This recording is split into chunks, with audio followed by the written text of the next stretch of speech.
ഒരിക്കൽ ഒരു ഗുരു യാത്രാമധ്യേ ഒരു ഗ്രാമത്തിലെത്തി.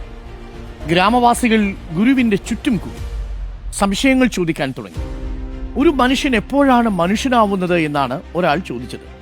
തന്റെ ഭാണ്ഡത്തിൽ നിന്ന് 4 ചില്ല് ഗ്ലാസുകൾ എടുത്ത് തറയിൽ വെച്ച് ഗുരു വെള്ളം നിറച്ചു. ശേഷം മനുഷ്യരൂപമുള്ള 4 പ്രതിമകളും പുറത്തെടുത്തു.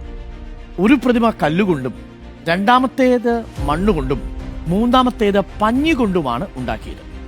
അവസാനത്തെ പ്രതിമ കൽക്കണ്ടം കൊണ്ടാണ് ഉണ്ടാക്കിയത്. അവ ഓരോന്നും ഗുരു ഓരോ ഗ്ലാസ്സിലെ വെള്ളത്തിലിട്ടു. അല്പനേരം കഴിഞ്ഞ് ഓരോ ഗ്ലാസും ഉയർത്തി കാണിച്ചു. ആദ്യത്തെ ഗ്ലാസ്സിലെ വെള്ളത്തിലേക്കിട്ട കല്ല് പ്രതിമ പോലെ അത് ഉണ്ട്. അതിനെ ചൂണ്ടി ഗുരു പറഞ്ഞു, ഒരു വിഭാഗം മനുഷ്യർ ഇങ്ങനെയാണ്.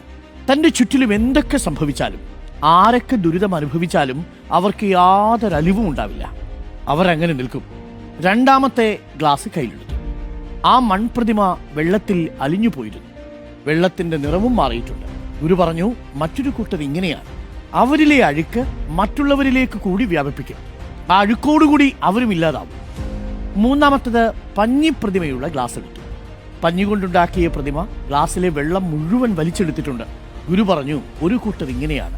അവർ ആർക്കും ഒന്നും കൊടുക്കില്ലെന്ന് മാത്രമല്ല, മറ്റുള്ളവരെ പരമാവധി ഊറ്റി എടുക്കുകയും ചെയ്യും. ചില സുഹൃത്തുക്കളെയൊക്കെ നിങ്ങൾക്ക് ഓർമ്മ വന്നു പഞ്ഞി മനുഷ്യരെന്ന് പറഞ്ഞപ്പോൾ. അവസാനം 4ാമത്തെ ഗ്ലാസ് എടുത്തു. ആ ഗ്ലാസ്സിലെ കൽക്കണ്ടം മുഴുവൻ വെള്ളത്തിൽ അലിഞ്ഞു ചേർന്നിരുന്നു. ഗുരു പറഞ്ഞു, അപൂർവം ചില മനുഷ്യർ ഇങ്ങനെയാണ്. അവർ മറ്റുള്ളവർക്കായി സ്വയം അലിഞ്ഞില്ലാതാകുന്നു. മറ്റുള്ളവർക്കായി സമയവും, മറ്റുള്ളവർക്കായി മനസ്സും, മറ്റുള്ളവർക്കായി ജീവിതത്തിലെ സിംഹഭാഗവും അവർ മാറ്റിവെക്കുന്നു. എപ്പോഴും അവർ ഒപ്പമുള്ളവരുടെ ജീവിതം മധുരമുള്ളതാക്കി മാറ്റുന്നു. അവരുടെ സാന്നിധ്യം കൊണ്ട് തന്നെ ആഹാ സുന്ദരം എന്ന് നമുക്ക് തോന്നും. നമ്മൾ ഏറ്റവും കൂടുതൽ കംഫർട്ടബിൾ ആക്കുന്ന മനുഷ്യരായി മാറും. അവരാണ് യഥാർത്ഥ മനുഷ്യർ.